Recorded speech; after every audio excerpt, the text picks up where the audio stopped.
नमस्कार मित्रांनो, पीक विमा प्रश्नावर आता एक खूप मोठी बातमी येत आहे. लाखो शेतकऱ्यांचे अर्ज अपात्र ठरवण्यात आले आहेत आणि यावरच मुंबई उच्च न्यायालयाच्या औरंगाबाद खंडपीठाने राज्य सरकारचे कान टोचले आहे.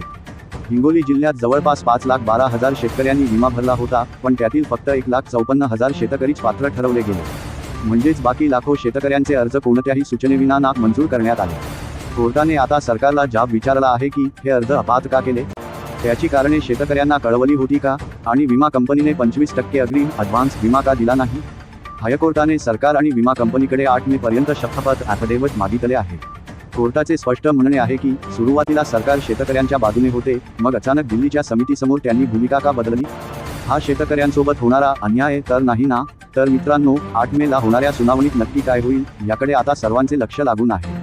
तुम्हाला काय वाटते, विमा कंपन्या शेतकऱ्यांची फसवणूक करत आहेत का? कमेंटमध्ये नक्की सांगा आणि अशाच ताज्या बातम्यांसाठी आपल्या चॅनेलला सबस्क्राईब करा.